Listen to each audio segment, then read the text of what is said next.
Hey everybody, welcome back. So, I've had this kit for quite some time. And I was just looking up at my shelves and it caught my eye because it's so cool. And I thought, have you ever shown that?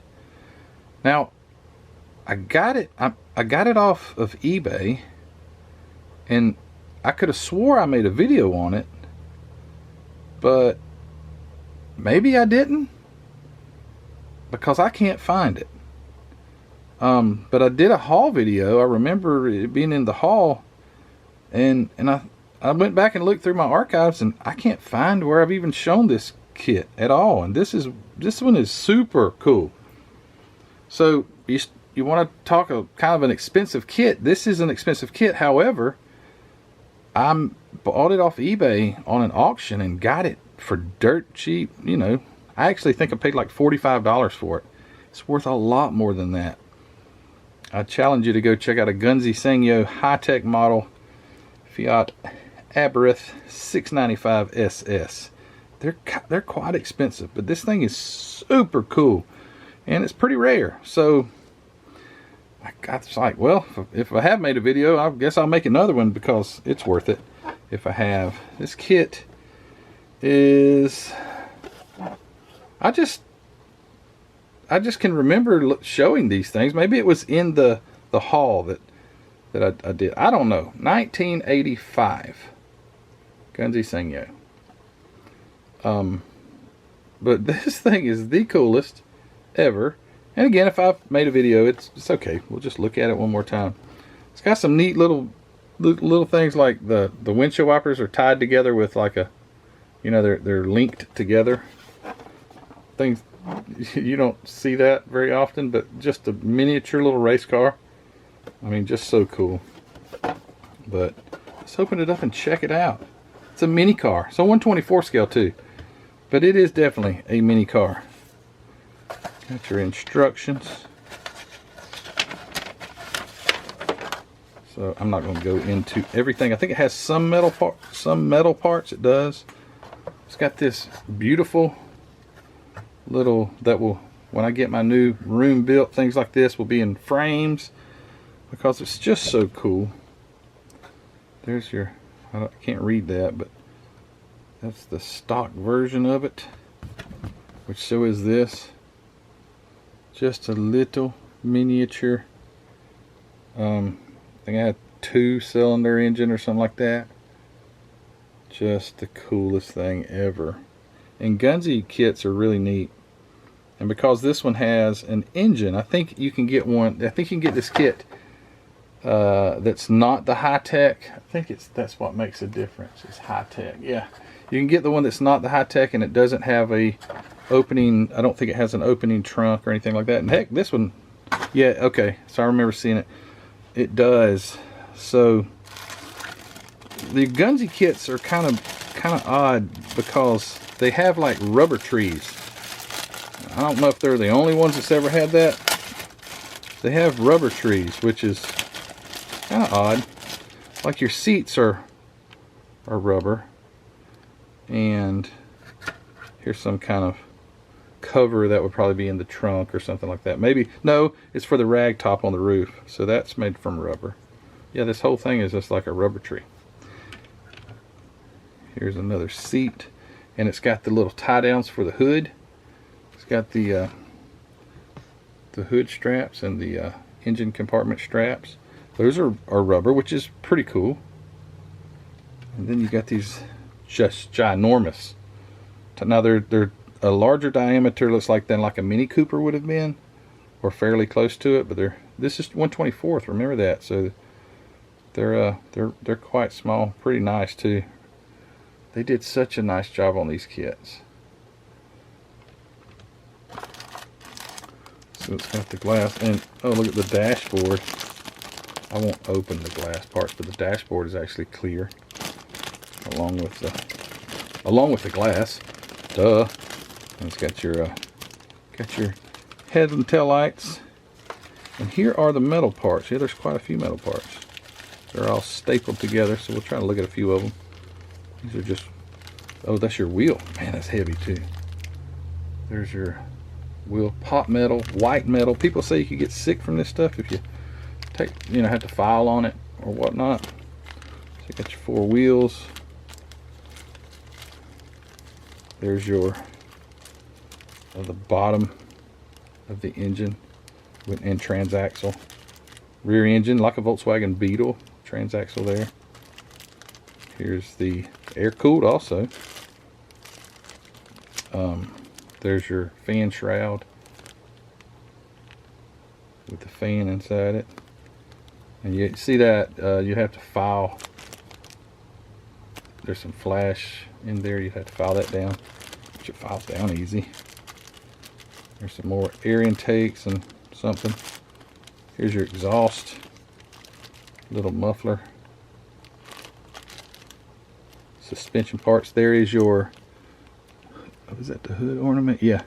So the hood, I call it the hood ornament with the piece that goes across the hood there. That's metal. A few other odds and ends. There's your belt. That's metal. The front has a single, like a leaf spring that goes across. And there's your suspension parts there. Those are really nice. So that's your metal parts.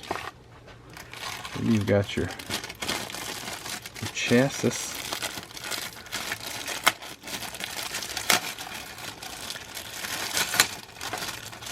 Teeny weeny little chassis. Bottom of it. Very crisp and clean.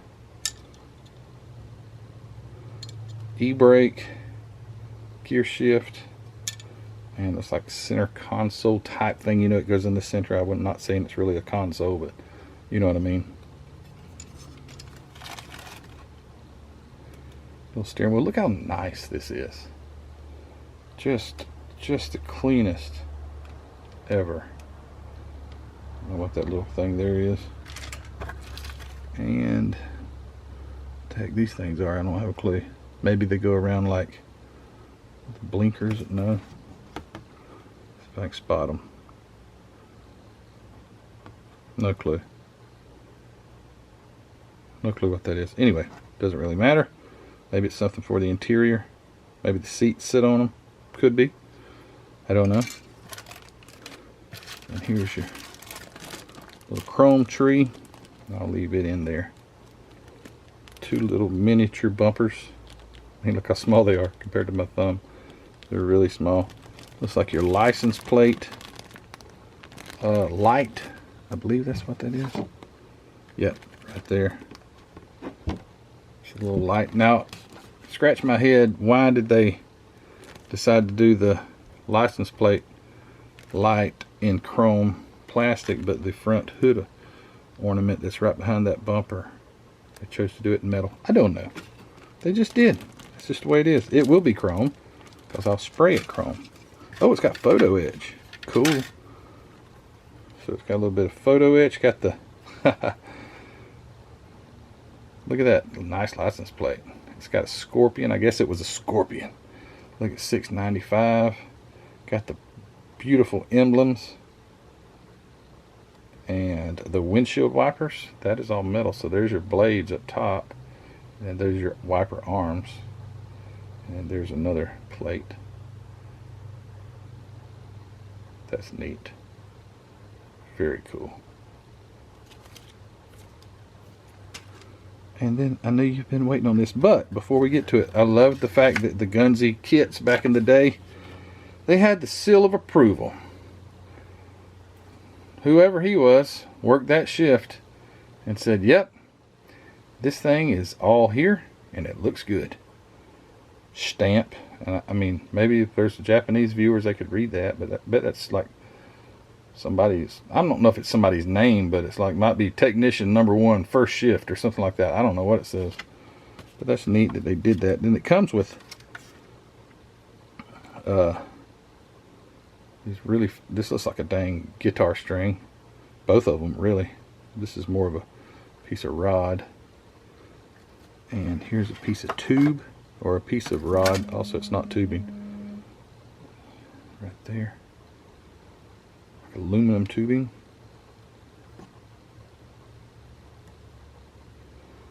And some, let's see, axles. All right, here we go. Body time. So there it is. Ginormous. Look how big that thing is. What a cool little car. Okay, so the hood, or whatever other nationalities may call it, a bonnet, or I don't know. It's the hood in America, so the hood doesn't open. But as you can see, the engine compartment will open. It's just tabbed in place so you can cut it open. But isn't that just the cutest little fella? Why did I call it a fella and not a little girl? I don't know. Do you guys catch yourself doing that some every once in a while? A car's not a girl, it's a guy, and it's a cute little guy. Maybe, I don't know. Just looks kind of short and little, kind of fat. Maybe it's a little guy. I don't know what it is. But anyway, that is super cool. Got all the little cutouts over under the. Oh man, this thing doesn't like to. There we go. All those, like a VW Beetle. Extra places for air to enter the engine compartment, also with the louvers. Yeah, that is neat. What a drip rail too. That thing's got a really nice drip rail. Very defined. Not that you bare metal foil it, but you would foil the inner window. Well, actually it shows, looks like the front windows are, you would foil that, and then the back are black, flat black. It says silver there. But yeah, just the neatest little car. Just the neatest little car. I hope I hadn't already shown this, but if I did, I think you guys would dig it anyway. I want to look at that little cover, or the rag top. I believe that's what that is. That bit of top right there, I guess. Or maybe it goes on the inside. No, it goes on the outside. I think it'd be more cool though to open it and just leave it open so you could see the interior. But yeah, that's what that is. It's a little rag top that goes on it somehow or another. I don't know which way's front, back. It's got little tab or little things here that's oh, never mind, they're in the body. Okay, yeah, that was right. So, which it's not going to fit right because it's still got the sprue on it. There it is. There it is. Can't you see that? That looks good. Yeah. All right. Well, that's the Gunze Sangyo high-tech model of the Fiat Abarth 695 SS. Y'all go check that out on. Oh, I just noticed where that scorpion went. I wasn't even paying attention. How gaudy. I mean, it goes right on the hood. Look at that. Scorpion time, baby. See it right there on the hood. Just, I mean, overkill. I would say overkill. Like, all right, guys. I know they probably spoke what, Italian, but the Fiat, all the people got together and they said, okay, well, it's not a very big car. It's kind of competition to the VW Beetle. You know, Beetle is kind of mild. It's just a small bug. We need to come up maybe with a insect name. And you've got that one guy who shouted out, Scorpion! They're like, Scorpion? Okay, we'll call it a Scorpion. But yeah, that's kind of overkill, I think, if you called this a Scorpion. This looks more like a daub or something like that. A daub is not an insect, or a dirt dauber, but I would say it looks more like a daub of something, or a maybe the lump. That's not an insect either, but it just seems like a more fitting name than maybe a scorpion. I don't know. That kind of that's bizarre. But anyway, how did it get that name? I need to look that up. The Scorpion. Ring, ding, ding, ding, ding, ding. I don't think it was two-cycle. If you guys caught that, did you notice that was a two-cycle sound? It'd be more like. Brum, brum, brum, brr. But anyway, enough playing. All right, guys. Hey, thanks for watching. This was fun. What a cool model kit. And have you ever driven a Fiat Abarth? That would be cool. I mean, the miniature cars like this, I love a VW Beetle, but this is way smaller than a VW Beetle. And it reminds me a lot of a Mini Cooper, except it seems a little higher, maybe a little taller, a little, you know, a little lumpier, fatter. I don't know. The Mini Cooper seemed a little more square. This is a lot more round. Cool car. I love it. But anyway, let me know if you've ever really ridden in one of these, or seen one, or had one. Man, that'd be cool. Or do you have this model? Have you built it? Let me know how did it build up. It looks like it built excellent. But other than that, I'm done. So hey guys, don't forget to go check out hobbynutmodels.com. Grab yourself some great MCW paint, Tamiya spray paint, some of that green stuff world paint, some all clad paint, some AK. He's got all kinds of paints, and he's got model kits, and he's got all kind of other things that you need to build a good quality model kit. So go over there, hobbynutmodels.com, linked in the description of the video. And hey, thank you to all my supporters on Patreon, and most importantly, guys, thank you for watching these videos and bearing with me just yapping. But it's a lot of fun talking about these little cars. All right, guys, well, take care, and we'll see you later.